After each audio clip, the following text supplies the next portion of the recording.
me take a look here. Oh look, it's June. I think we might actually release a Game of the Month Awards video on time. April fucking Fools, bitch. Hey everybody, Rob here with another Game of the Month Awards video, complete with a new set with new set pieces, sort of. Anyway, we'd have these videos out faster, but I'm really not sure who cares about them. Even me. I don't even really care that much.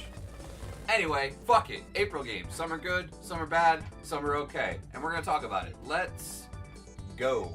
You did not sell me a shiny piece of and then tell me now, a month later, that it's different? You did not do that? Nothing about Extinction looks fun.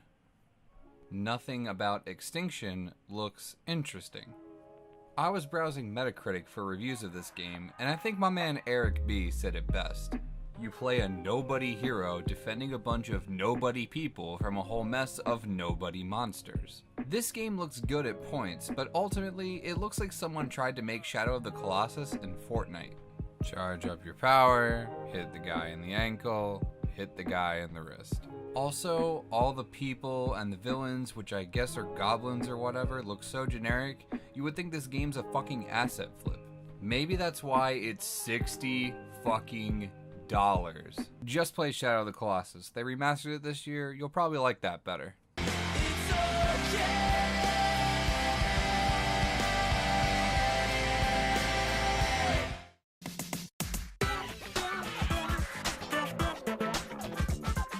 I was talking to Rob when I was making the script for this video, and he wasn't sure if it really counted, but there is software, there is a game attached to the cardboard creating kit that is Nintendo Labo. I have to hold it high enough so the camera can see. Honestly, if you're just coming onto the channel, you'd probably think I'm not a huge fan of Nintendo. I gave a 3DS game the worst game of March, and this month I'm only giving a Nintendo game okay game of April. So like, what's that about? The truth is, I fucking love Nintendo. I love Nintendo probably more than anybody on this channel, honestly. I genuinely love Nintendo to probably problematic levels. Look at this fucking thing. Do you think somebody who owns this would not love Nintendo? The answer is no. I have a deep-seated problem. But Nintendo Labo falls into a problem that Nintendo often has. It's a really cool out there idea, but there isn't enough game to support it. Don't get me wrong, Nintendo Labo has a lot of really cool things that you can make. Like this piano that took me 10 fucking hours. It's actually pretty neat, let me show you. When I hold it up to the camera the right way. Or this RC car that's powered by Joy-Con vibrations. These are all interesting things to work with, and something only Nintendo can do, but some of these things take a really long time to build. And the payoff is sometimes lackluster, and a lot of these toys are a novelty. Labo shines the most in the Toy-Con Garage, where you're able to create your own games and songs and instruments as you please. It's simple enough to where anyone is able to tinker with it and learn basic things about things like music production and coding.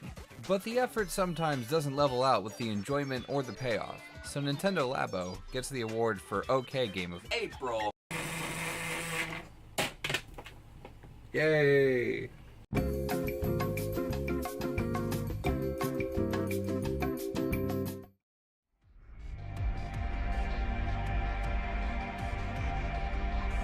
This hurts me.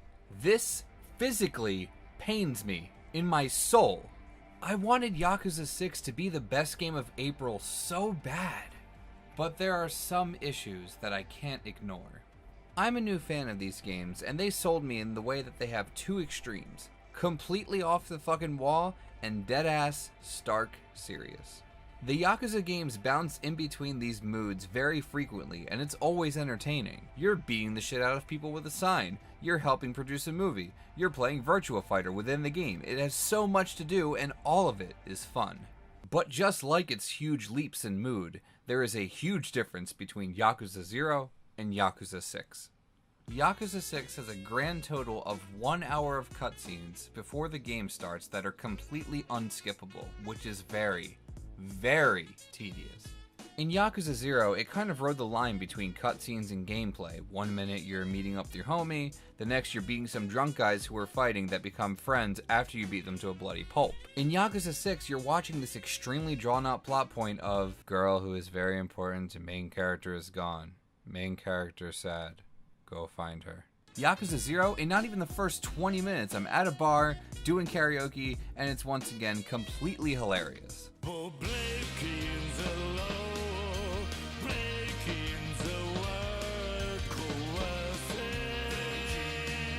In Yakuza 6, 45 minutes in, I get to talk to the kids. No, I don't want that. Now, once Yakuza 6 does let you do your own thing, it has the same charm of Yakuza 0. The combat is tight and fun, there's still plenty of distractions and ridiculous side missions to do, and some of them might even put a little tear in your eye. You might tear up a little bit because they're just so dang sweet. The story is also as serious and gripping as the last game, and few and far between, these cutscenes cinematically will leave you on the edge of your seat, and they all tie into this neat package with a lot of love in it. But you're going to have to sit through an independent film first. If you're apprehensive about the Yakuza series, play Yakuza 0 first and then this, and I think you'll appreciate it a little bit more. 登場会が何かの理由で俺の身内に手出したんだとしたら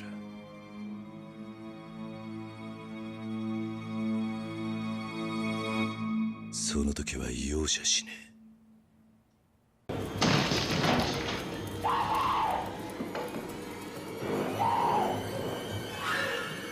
Here's Johnny.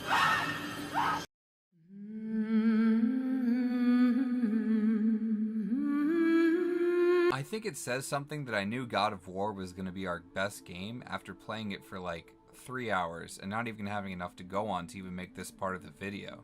God of War just checks every conceivable box you could have on your list in a video game. It's visceral, the combat is very fluid and snappy, these worlds are gorgeous, and the story is easy to understand and even easier to get invested into.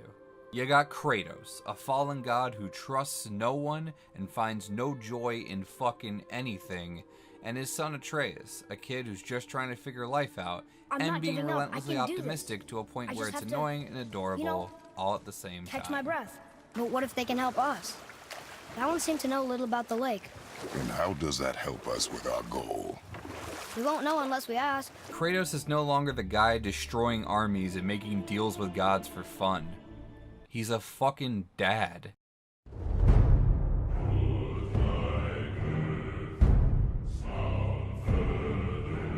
Watching these characters go on their journey to the top of a mountain is in ways beautiful because we learn so much about them, almost as much as they learn about each other. Where each character's flaws are present, the other one will complement, creating this yin and yang dynamic duo that you'll feel like you can fucking do anything with as you progress through the game. Most interactions between Kratos and Atreus are hilarious and, for the most part, pretty touching. So you've met other spirits? Yes. Many. What were they like? Annoying. God of War always has something new to explore, and tons of lore to help expand not only your understanding of the universe, but to expand the actual environment around you. Everywhere you look, you feel like there's a new thing to uncover, a new story to read, a new quest to do, and it never once feels contrived or forced. This game is fucking brutal and gorgeous and heart-wrenching, and while a lot of people don't like it, I'm not against the RPG elements in this game. This game will be remembered for years to come. That's why it's the best game of April. You did it! Believe it. You are stronger than you know. Thank you, Father. Now you may be wondering, what about May? Well, it turns out I have very poor time management skills. So now we're going to talk about the May games. John in Tennessee, go ahead. What you want to say? That shit is fucking trash, dog. Get the fuck off the airwaves. Oh, come on, man.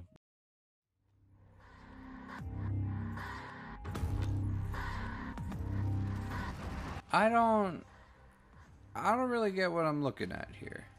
Laser League is a multiplayer sports game, I guess, from Roll7, the studio who created actually fun skating game Ali Ali. But in this one, you get your opponent hit by laser walls, and That's how you win, I guess? A lot of people are saying it's really good and fast-paced, but this just looks boring as hell. Apparently there's different classes, but everything's top-down, so it's hard to discern who you are compared to anyone else anyway. There is a really good, dark, thumping techno soundtrack to accompany it, but it's not enough to spare what looks like a clunky multiplayer sports game. Like seriously, it looks like somebody ported an N-Gage game over to fucking iOS, and it's on PS4. When it comes to sports games like this, I would much rather play like Rocket League or Windjammers or something like that. That's why Laser League gets Worst Game of May. Oh, that's not good. I'm screwed. I'm screwed. No. Hi. Okay. Bloodstained Curse of the Moon is an 8-bit Castlevania-inspired 2D platformer from Inti Creates. It's the sister game to the larger-scale Castlevania-inspired game Bloodstained Ritual of the Night from Castlevania Symphony of the Night director Koji Igarashi. Currently in development thanks to that Kickstarter cat. Honestly though, based on what I've seen so far, Curse of the Moon looks like it's going to be the better game of the two. The enemy placement and obstacles are extremely reminiscent of NES Castlevania titles, not only in art style but in gameplay as well. You switch between 4 different characters that all have different uses. If you're in an area with platforms on the left and right side and have to ascend, you might want to use Gebel the Vampire Guy and his bat attack that goes diagonally up, so if there's enemies on the opposite side you can take care of them easily. If you want to fight from a distance, you might want to use Miriam and her whip. And Alfred is just an old man who is just happy he got included. The game through and through is just the perfect balance of challenge and variety. There are a lot of different enemy types to a point where you may go into a room and have to plan your attack by using all of these guys and their different moves. And the boss fights are rewarding in the time that they take and the calculated approach you'll need to take to actually get through them. Curse of the Moon is short because it's meant to be the interim companion game to the bigger one, Ritual of the Night. But it's only $10 and I got a good 8 hours or so out of it, and in that time I felt very satisfied. That's why Bloodstained Curse of the Moon gets the award for OK Game of May.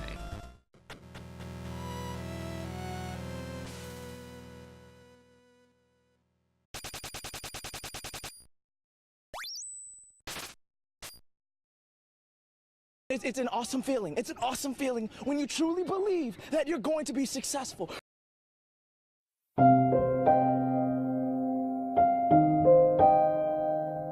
I was interested in Detroit Become Human the moment that I saw the trailers at E3. It comes from Quantic Dream, who developed another solid PlayStation exclusive, Beyond Two Souls, which Rob said was very reminiscent of Stranger Things. In that same vein, I would compare Detroit Become Human to Black Mirror. It tells a story of the world in the distant future where androids are the newest thing in tech and people are buying them to help them with their mundane fucking lives. They're built to look like a functioning member of society, to a point where they're barely discernible from a real person. The 3 main characters you meet, Connor, Kara, and Marcus, give you an inside look of what goes on in the mind of an android and how they perceive things. Something that may be disturbing to us, the audience, or the player, they just take on with this fucking blank, emotionless face. But these characters are put into extremely stressful, high-tension situations that make something click in their heads to override their code and do something mind-blowing, and through that sort of psychological breakthrough, that makes them question their entire existence. These themes of taking your life back as a person and not a servant are prevalent throughout the game, and you're constantly on the edge of your seat, guiding these characters through these life events that mold them into completely different people as time goes on. There's something like 90 different endings or some shit, and once you finish the game, you can go back and try something else to experience a completely different story. Detroit Become Human is a marvel to look at and tells a gripping cautionary tale of what life can be like in the next millennium, with a story that grabs you by the shoulders and says, you need to see what happens next. That's why it's earned the best game of May. Remember, this is not just a story. This is our future. And that does it for this Game of the Month Awards episode. Thank you so much for watching, and I'm sorry these videos take so long to come out. I've just been really busy, been doing a lot of things. I don't know if that matters to anybody, but neither here nor there. Other videos going to be over here. Subscribe to the channel if you want to see more. Click the bell so you always know when we're uploading new stuff. Thanks for watching, have a good day, and play some video games because you deserve it and you're worth it.